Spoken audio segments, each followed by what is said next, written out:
Ligature marks on her neck, bruising on her inner thighs. Rape kit's been sealed and sent to your lab. When will she be able to talk? She's in a coma. Neurology's been called in to take a look. So you don't know when? Or if. She presented with a anoxic brain injury. From the strangling? Oh, that's one possibility. What's the other? An allergic reaction to Demerol. We found trace amounts of it in her blood. Are you sure? Because we didn't find any pills in her place. Well, how about a syringe? Dr. Navarre, the NICU staff. This bruise here, right in the middle, there's a needle mark. The Demerol was injected. We were just talking the other day how hard it is to meet people. What hospital is she at? Mercy.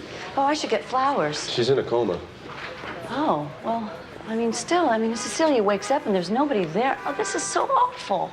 Is this her sister? Yeah, Julie, her kid sister. Any idea where we can find her? Well, Cecilia said she passed away a few years ago. Yes, you're right. I lied. I was stalling you so I could talk to my lawyer. I learned my lesson about dealing with you people. What lesson's that?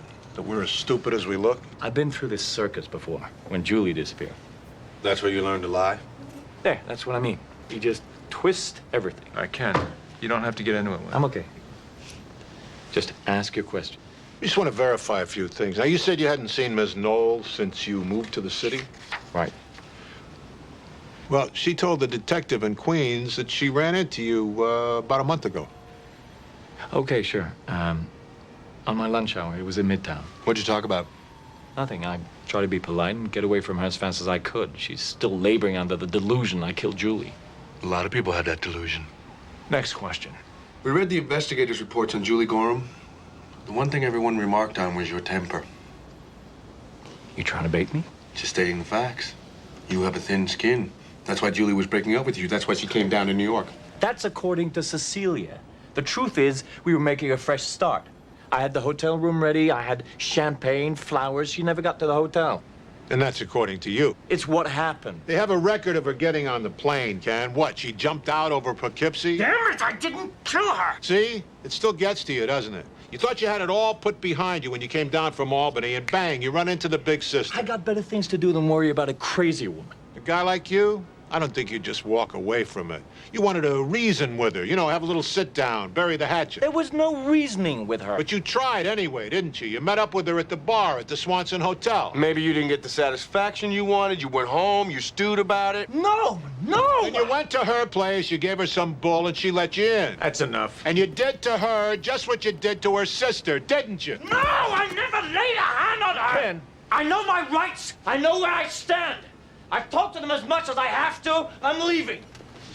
Next time you want to talk to them, you better bring a subpoena or a warrant. We found one pubic hair that didn't belong to her. There's no root. You can forget about DNA. Next time we'll take our bad news over the phone. Well, there is some good news. 2 drops of seminal fluid on the top sheet. Very small drops. Tadpoles in the fluid? Well, enough for a DNA sample. There's also a drop on the carpeting next to the bed. Yeah, drop here, drop there. The guy tried to clean up after himself? No, there was spermicide in the fluid. More likely he used a condom than had some spill off when he removed it. Let's start with this DWI in Albany, in Cecilia's neighborhood. I was nowhere near her. You were drunk. You might not remember. I was not drunk. I take painkillers. Scotch always killed my pain. For my back, I take Demerol. Demerol. Your fiancée is a doctor, is that right?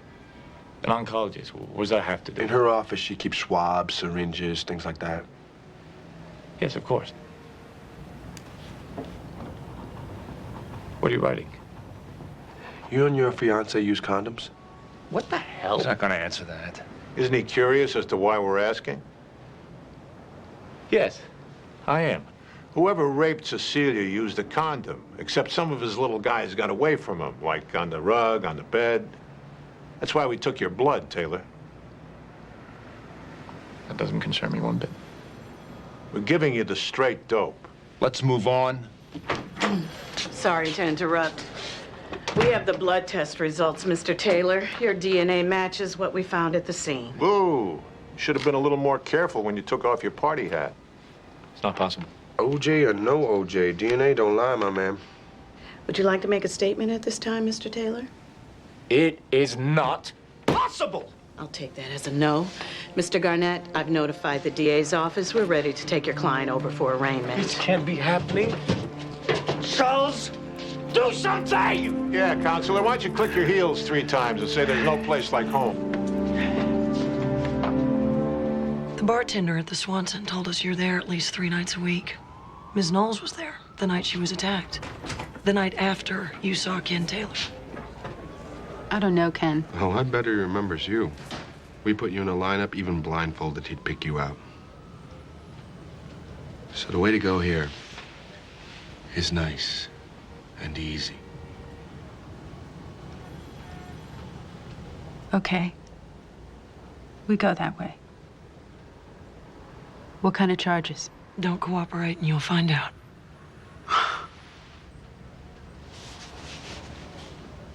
Cecilia approached me at the Swanson a couple of weeks before.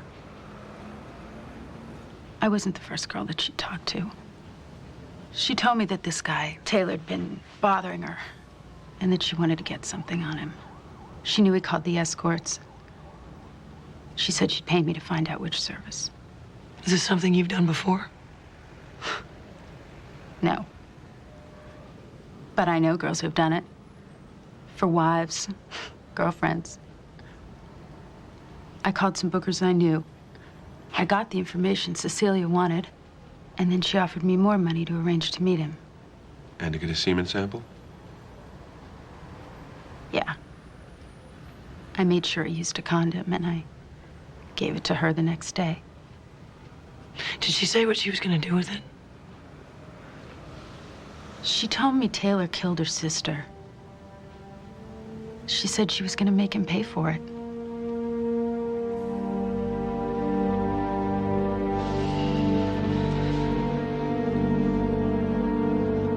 She got wind he was moving to New York when his office sent a housing request to the travel division. It gave her time to sign a lease before he did. So this harassment was a work of fiction? Along with everything else. One of her co-workers at the travel agency takes Demerol. The only thing she didn't count on was the allergic reaction. We told Mr. Taylor? We told his lawyer. Well, you got an innocent man that confessed to a crime he didn't commit. Maybe this job's getting too easy for you. I know. I was going to say, I'll get started on the dismissal notice. A man so self-absorbed, so arrogant.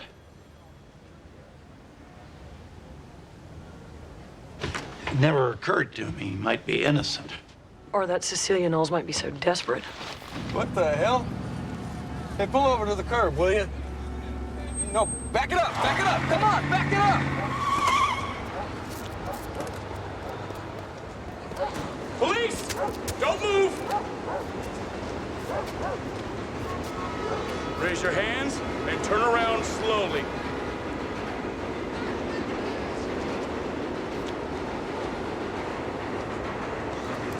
What the hell are you doing, Luther? She's sick. I was trying to revivitate her. Yeah, well, you were wasting your breath. I'll call it in. Yeah, she was a regular. Worked for the junk. I busted her a couple of times last year. You get a name?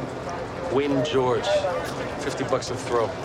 It's amazing. To live as long as they do. What's amazing to me is that they're still in business at all. Who's in charge here? I guess that would be me. Heard it, you know. Wham, wham, wham. Remember about what time? The local news just started, so it had to be about 10. I thought it was a truck backfiring, but then when I heard the sirens, Get his vitals. Luther here found the body. He was given CPR. The Hamlet. You mean the Heimlich? What's a Heim? It's right around the corner from the ham. That too, then. Was he carrying? Everything he owns in the world. Nothing that would put 3 holes in anyone. I know the guy. He's harmless. All right, thanks. What do we got here? 3 shots from a .22 close range. Any signs of rape? We're talking about a working girl here. Hey, Ray? Crack pipe. I guess it would hold $50 worth. Of course, I used to take the edge off with a cigarette. Hey, Lenny, check this out. Gotta be a couple grand. Must have been a busy night. Oh, God. Look, I had a couple of drinks before I went downtown to meet with my business manager. I was a little early. I thought, who would it hurt? Well, maybe we shouldn't get into that. You married? 6 years. And you've never thought about? No, I haven't. Well, I've been married for 12 years. I don't know. I had to, experiment. Well, there are a lot safer ways to do that. I love my wife. I just wanted something, anonymous. Can we keep this quiet? Oh, we'll see what we can do. Now, maybe you saw something in that alley? I never got out of the car. I swear. I'll pay the fine, whatever. Oh, God. You wouldn't believe the traffic. Excuse me. Julia Danforth. Lenny Briscoe. Detective Ray Curtis. Is something wrong? No, nothing at all, ma'am. As a matter of fact, we were just about to leave. He told me all about it. You're wasting your time, Detective. He told you? Sure. He stopped for a pack of cigarettes, and you think he killed a prostitute? It's the most ridiculous thing I've ever heard. Mrs. Danforth, about the money you withdrew. What money? You didn't take $2,000 out of the bank? Oh, that. Sure. I bought some lamps and things at Columbus Circle Market. Does your husband own a gun? This is crazy. I don't have to... No, you don't. Look, nobody really believes your husband was involved. We just want to eliminate him and move on. So if you show us the gun and it doesn't match, you'll never see us again, I promise. It should be in the storage closet. You mind? I don't even know if the gun worked. Mark and his father used to shoot targets together. But after his dad died, I don't even think I've seen it since we bought this place.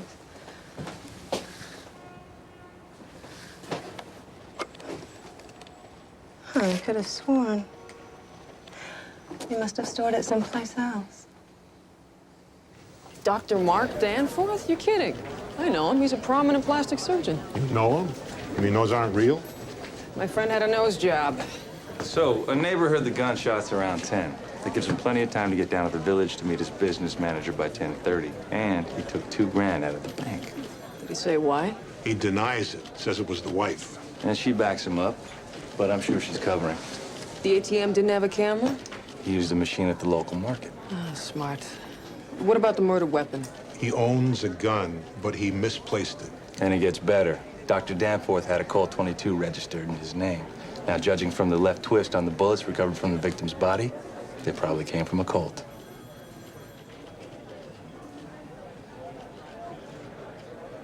Pick him up. The doctor is in consultation. The doctor's in trouble. Oh, come on. When is this gonna stop? It's just beginning, Doc. Dr. Mark Danforth, you're under arrest for the murder of Gwen George. Sorry, man. You have the right to remain silent. Anything you do say can.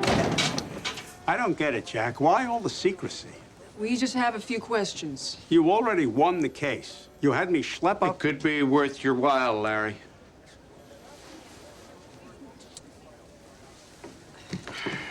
Dr. Danforth told the police that when he went to have dinner with his business manager, the first thing he did was call his wife.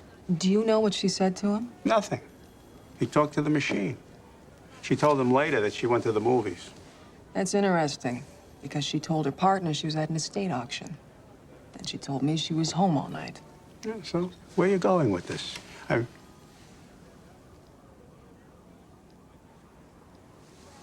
You think Julia? Fact is, we don't know. But there may be a way to find out. Only you'll have to work with us. Sentencing is next Tuesday. Do I have a choice? Wonder of wonders. Look what Mrs. Danforth found. The Colt 22 registered to my client. I don't get it. The police searched the house thoroughly. I remembered after we moved into the townhouse, we stored several cartons at my mother's in Mamaroneck. The gun was there. Go ahead, test it. You'll see Mark didn't shoot that girl. So you went to your mother's house yesterday and found this? That's right. That's odd, Mrs. Danforth. Because according to this affidavit, signed by Detectives Briscoe and Curtis, you left your townhouse at 8 in the morning and visited 3 antique stores.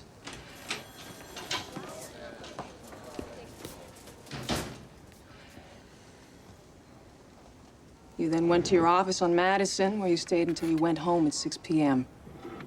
After that, you didn't leave until you came here this morning. What does it matter where I found it? Just test the ballistics. I don't think we have to, Mrs. Danforth. We both know this gun killed Gwen George. I'm telling you, Mark didn't. No, but you did. What the hell are you talking about? Your wife wasn't at the movies, Doctor. She was on West 47 at the same time you were. She used this gun to kill Gwen George and to frame you. The money, the phone calls, everything. That is crap. Come on! Did you kill Gwen George, Doctor? Of course not. Well, the ballistics on this gun are gonna match. Now, if you didn't do it, who else could have?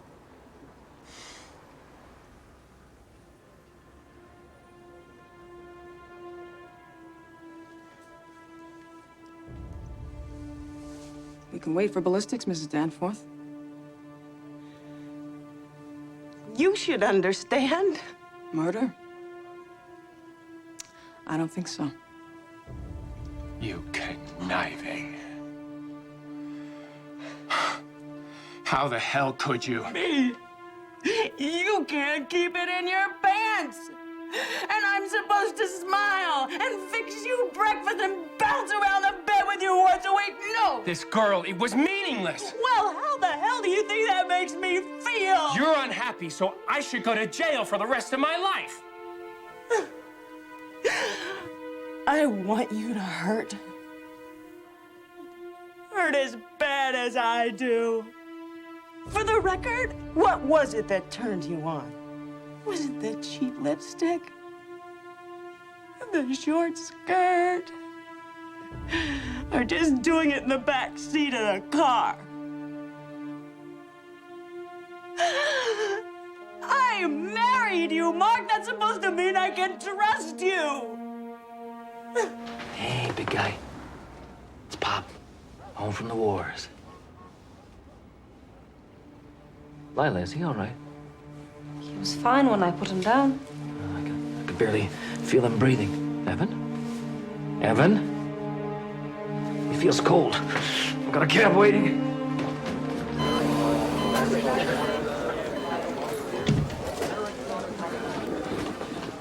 Doctor, what's happening with my baby? I'm sorry, sir. We're still working on him. It'll be just a few minutes. Can't I be in there with him? He knows me. He's not conscious. Just give me a minute. Any ICU nurse to labor and delivery? Any ICU nurse to labor and delivery, please? Baby's dead. You haven't told him? I wanted to tell you first. When the father carried him in, he was unresponsive, poor perfusion, bradycardic.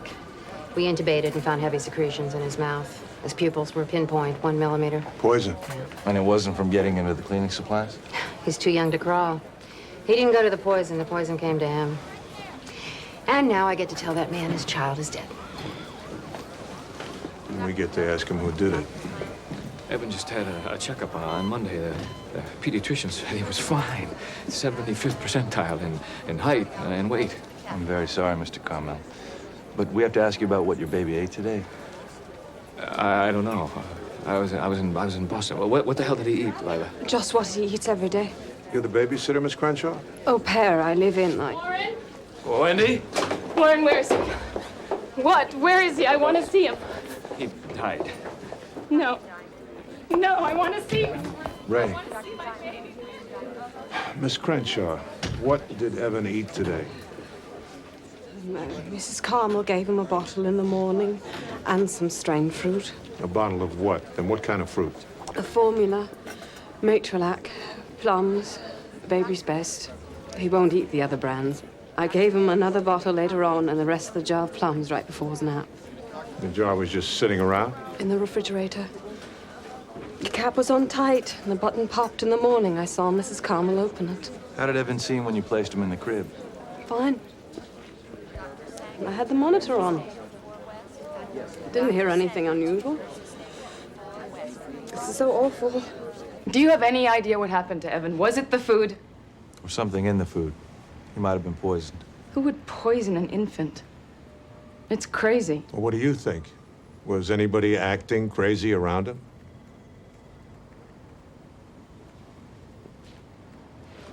Well, my husband's ex wasn't exactly thrilled with the divorce, the remarriage, or the new family. I was thrown aside like a sack of garbage after 24 years. I was a little upset. Maybe you were still a little upset. You called Mrs. Carmel and told her you'd kill her. I'm Mrs. Carmel. Hey, Mom. This is Ben, my son, Warren's son. These are policemen, dear. How you doing? We were just talking to your mother about your brother. Half-brother. Yeah, it's terrible. Dad's real upset. You keep in touch with your dad? I see him once in a while. It's a whole other story. Warren's in chapter 2. He'd like chapter 1 to disappear completely. It doesn't work that way. Well, what do you want from him? He works hard. Well, he also has responsibilities. Mrs. Carmel, were you at your ex-husband's house the day Evan died? How would I get in? They don't invite me over much. Ben, you go to visit, huh? You got a key? Yeah, why? You ever borrow that key, Mrs. Carmel? What are you saying? Maybe my mom killed Evan? Your mom seems pretty upset. Yeah, well, she never even went over there. You ought to be talking to Lila.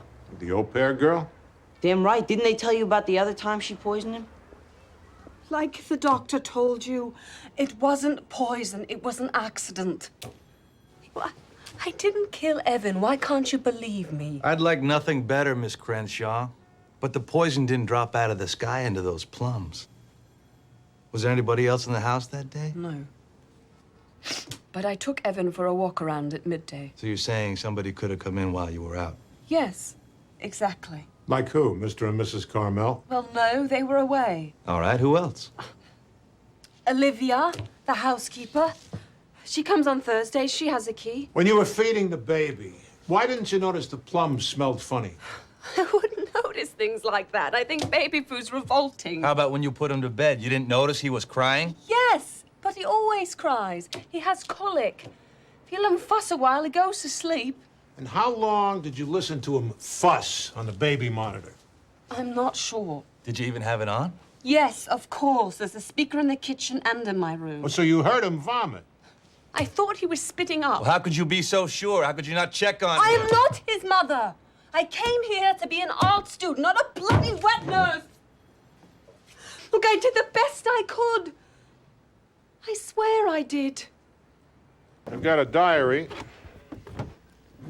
5 months until I can go home. I can hardly stand 5 more minutes. I just wish I could run away.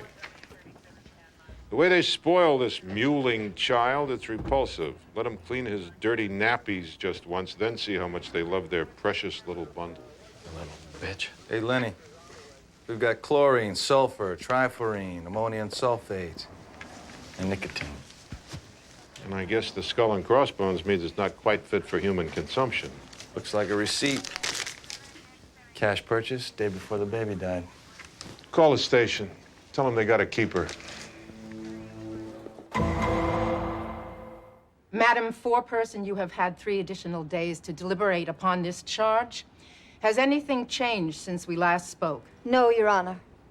So in your opinion, additional time would be fruitless? Unfortunately, yes. Then I find this jury hopelessly deadlocked and incapable of rendering a verdict. I declare a mistrial. The attorneys will appear 2 weeks hence to discuss a new trial date. The defendant's bail will be continued. Is there something wrong, Ben? I know if I say anything, that lawyer's just gonna make it look like I'm responsible. Okay, tell me. If we don't have to bring it up, we won't. I knew she had that plant stuff. I saw it in her room. I had no idea what she was gonna do with it.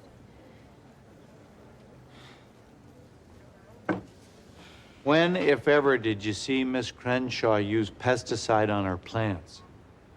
I never saw her actually use it, but I did see it in her room. Thank you. No more questions. You owe me.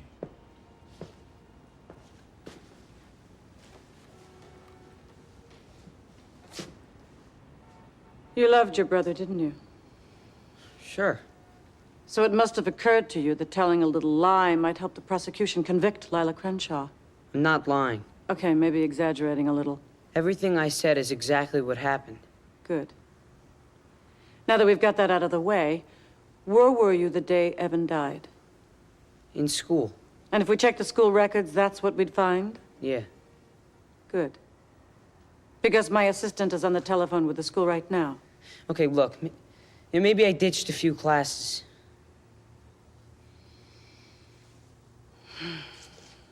And do you have a key to your dad's house? What's going on? Please answer the question.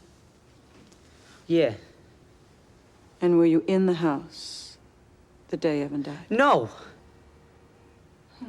Let's review, okay? We've already established that you're telling the truth. We've also established that the last time you were in the house was... A week before. Yes. That's right. But here's the confusing part. You saw the damn pesticide.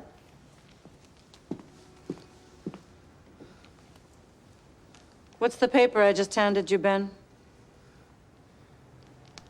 Looks like a receipt for the pesticide. And when is it dated? March 31st. The day before your brother died. Let's probe further, shall we? When you ditched school, where did you go? Met game. Hey, opening day. I was there too. With my son. Who'd you go with? Friends. What are their names? I don't know. You guys must be tight. Where did you sit?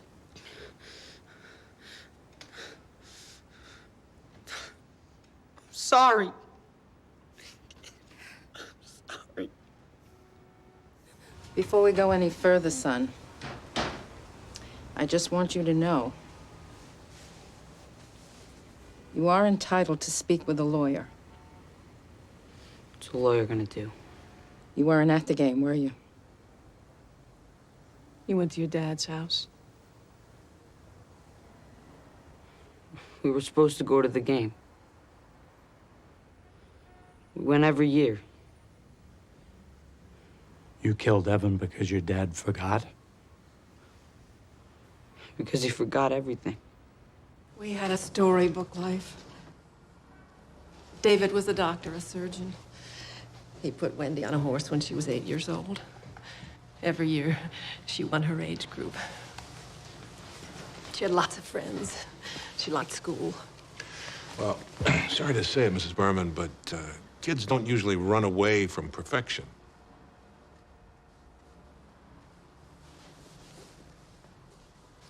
When she was 13, we sent her to equestrian camp for the summer. On July 17th, David had a heart attack, jogging around the reservoir in Central Park. He was dead before the paramedics arrived. The following year, Wendy spent with psychiatrists. And the promiscuity started, and the drugs. And she ran away, but she always came back in a few days. One day, she just didn't come back at all.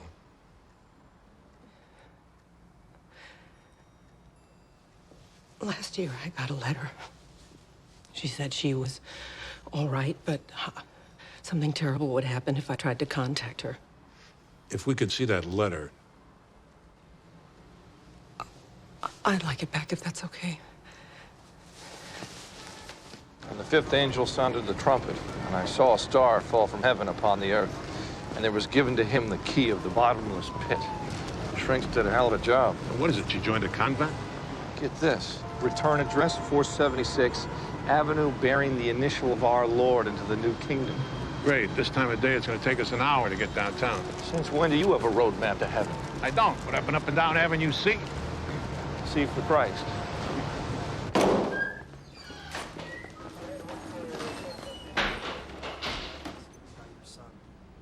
Thank you, God, for the delivery of your Savior on this earth. Thank you, God, for the cleansing of our sins and the enlightenment of our souls. We are the lambs of God that you have put among us. He will lead us through the valley. From the Cherusian temple 7 years ago. The people that come to me are in search of something, although most of them don't know what it is. But you do. Well, we're all ultimately in search of the same thing, Detective. What about this girl? How is her search progressing? She was extremely troubled. So you knew her? I found Ruth maybe a year ago. She was on the corner of 12th Street selling her body for a vial of crack. A little prayer, some real food. I thought she was back on the right path. But she zigged when she should have zagged. She disappeared several months ago. You called her Ruth. Her mom called her Wendy. She was trying to forget her past life. Can you blame her? Most of these kids, they're stray kittens. All they really need is someone to care about them. Someone to pay a little attention when they cry out. Yeah, or a little jail time. It's amazing that some of them have survived. Dysfunctional families, drugs, abuse. I won't lie to you, we don't always succeed. But more often than not, I think we're able to turn their lives around. Daniel Hendricks was young, charismatic, knew the scriptures backwards and forward.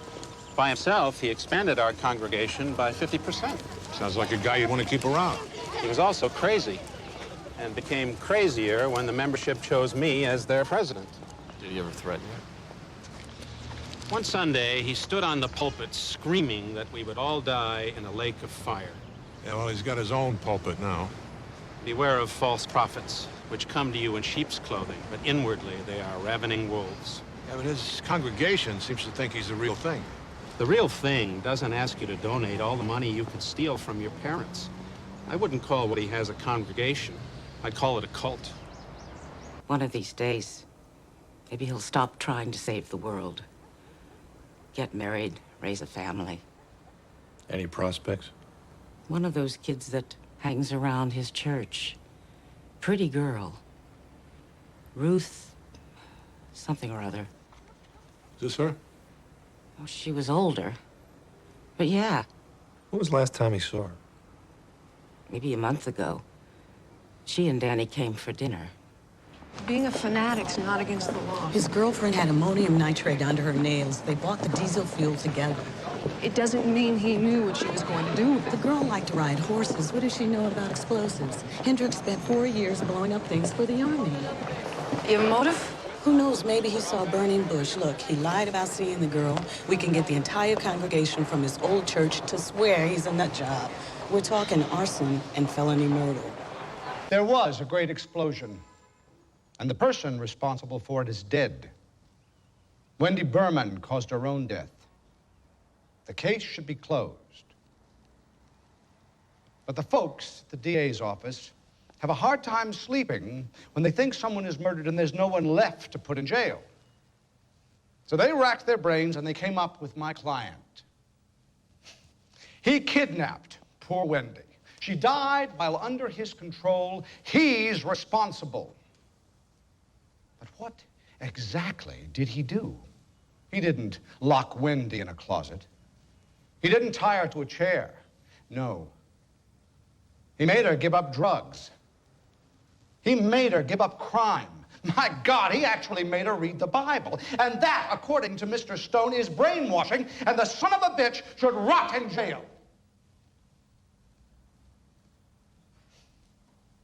200 years ago, this kind of thing went on all the time.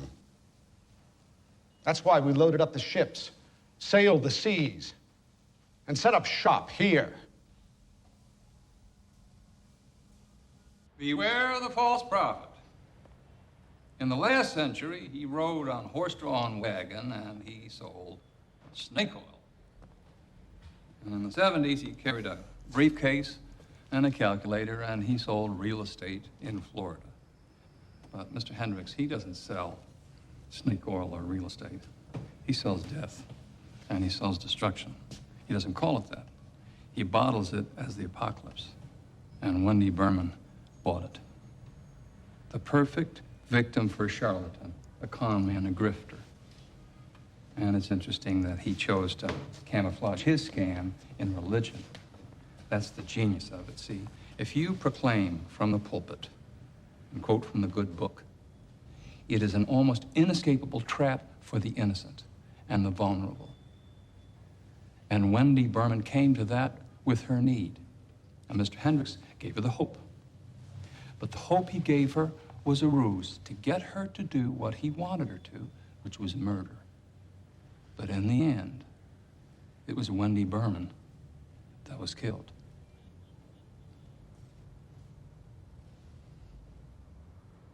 On the first count of the indictment, kidnapping in the first degree, how do you find? We find the defendant guilty. On the second count, murder in the second degree, how do you find? Guilty.